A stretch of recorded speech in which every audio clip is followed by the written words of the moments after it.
व्यापारी एनपीए कैसे हो गया और आज एनपीए व्यापारी के साथ में कैसा सलूक हो रहा है और कैसे उसको सरकार मदद कर रही है और कैसे उसको बाहर निकाला जा सकता है, इसमें बहुत छुपी हुई कड़ियां हैं, बहुत सारी चीजें हैं जिसको उजागर होना चाहिए। जो मैं आपको बताने जा रहा हूं आशुतोष जी, आप एक सजग पत्रकार हैं, मैं आपको गारंटी के साथ बताता हूं कि आप भी चौंक जाएंगे जब मैं आपके सामने तथ्य पेश करूंगा। मैं बताता हूं आपको, अरे एनपीए होना कोई अपराध नहीं है। एनपीए एक व्यवस्था के अंदर में आदमी का एक स्लिपेज होता है, इसीलिए अकाउंट को भी ये बोला जाता है कि this account has slip to NPA. It's a slippage, it's not a creation. कोई आदमी जान के नहीं क्रिएट करता है, स्लिप हो जाता है। स्लिप होने के बहुत सारे कारण हैं, हम सब अपने जीवन में कहीं ना कहीं हो जाते हैं। बैंकिंग टर्म में तो एनपीए भी बैंक में ही होता है सर, एनपीए बाहर कहीं नहीं होता, बैंक में ही एनपीए होता है। अच्छा। हाँ, और एक मजे की बात बताऊं, आज क्या है, जैसे मैंने आपको बताया कि फल के अंदर में उसका बीज छुपा होता है ना, तो इसी तरीके से एनपीए होता भी बैंक में है और होता भी बैंक की वजह से है। आज इस लाइन को आप बड़ा बना दीजिए, एनपीए होता भी बैंक में है और होता भी बैंक की वजह से है।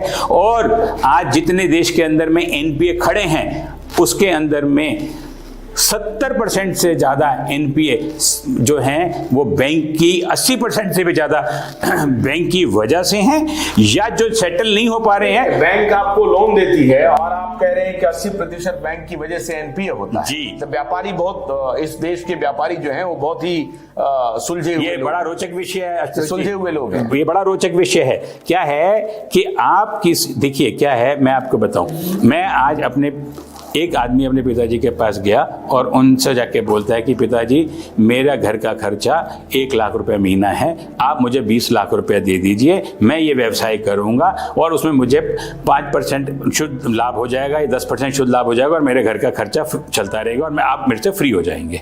उसके पिताजी ने कहा कि बहुत अच्छी बात है बेटा। उन्होंने उसे कहा कि लो 5 लाख रुपए ले जाओ। उन्होंने कहा बहुत अच्छी बात है। फिर 4 महीने बाद उनके पिताजी ने फिर से उनको बुलाया और फिर 5 लाख रुपए दे दिए। ऐसे करते करते उनके वो पिताजी का उनका 6 बार उन्होंने उनको 5-5 लाख रुपए दे दिए। जहां उनको 20 लाख रुपए देने थे उन्होंने उसको 30 लाख रुपए दे दिए।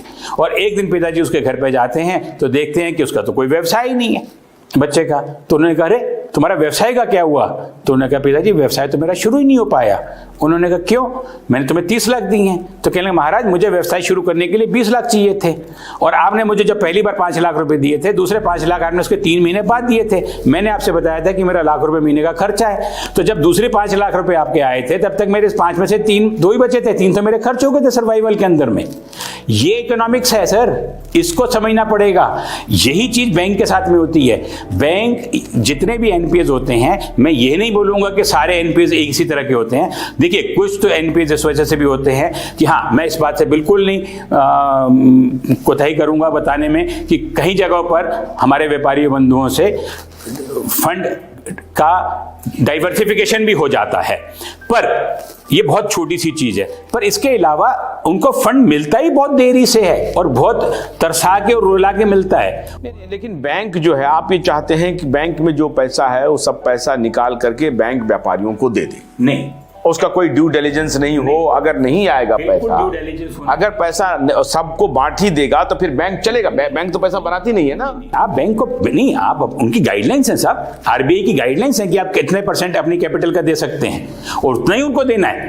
वो हमारे कहने पे नहीं देंगे ज्यादा, जितना उनके पास में एलोकेटेड फंड्स होता है उसका सर्टेन अमाउंट ही वो दे सकते हैं, एक्सटेंड कर सकते हैं। क्रेडिट के नॉर्म्स बने हुए, आरबीआई का बहुत परफेक्ट सिस्टम है सर। मैं आपको बताऊं, हिंदुस्तान की बैंकिंग इंडस्ट्री जैसी इंडस्ट्री वर्ल्ड में नहीं होगी, पर हिंदुस्तान के अंदर में जो बैंकिंग कर्मचारी हैं वो जो काम कर रहे हैं वो बहुत सही निष्ठा के साथ में नहीं कर रहे हैं। अरे आप छोड़िए देने की बात, मैं तो आपसे बात करता हूं आशुतोष जी लेने की। आज की डेट के अंदर में बैंक के अंदर में एक आदमी जिसका अकाउंट एनपीए हो चुका है, वो एनपीए को सेटल करने के लिए जाता है देने के लिए, और वो चाहता है कि एनपीए दे दिया जाए, उनका एनपीए अकाउंट सेटल हो जाए।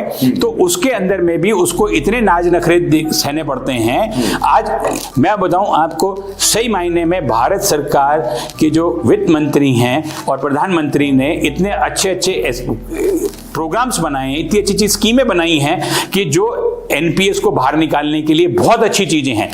उनके पास में कैबिनेट से मंजूर पॉलिसीज आ गई हैं, प्रोग्राम्स आ गए हैं, पर वो जो उसका बेनिफिट है वो सीएमडी और ईडी लेवल के जो लोग हैं वो नीचे अपने जो एम्प्लॉयज हैं, लोअर एम्प्लॉयज हैं, जो फ्रंट रनर्स हैं, जो बैंक में बैठे हैं, उनसे उनको उतने रिजल्ट्स आ नहीं रहे हैं। क्यों नहीं आ रहे हैं, इस पर सभी लोग चिंतित हैं, जिसके ऊपर मैं आपको एक बड़ा खुलासा देने वाला हूं। इसके बीच में एक बहुत बड़ा बॉटलनेक है।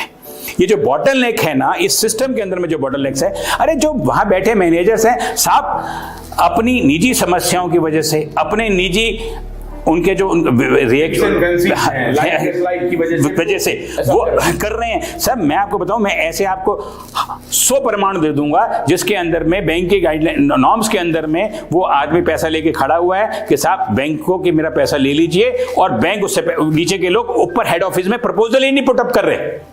क्यों नहीं कर रहे? क्योंकि उनको नहीं करना। क्यों नहीं कर रहे? क्योंकि उनका कुछ जा नहीं रहा उसके अंदर में, और उनको मजा आ रहा है उसको परेशान करने में। ये सत्य है साहब, ये वो चेहरा है, ये वो तस्वीर है, वो जो मैं जिसको किसी आईने में रिफ्लेक्ट नहीं किया जा रहा है। मैं आपके माध्यम से उसको रिफ्लेक्ट करना चाह रहा हूं कि आज आपके पास जितना एनपीए है, मैं गारंटी के साथ बोलता हूं कि 10 से 20% पैसा आपकी बॉटलनेक में फंसा हुआ है।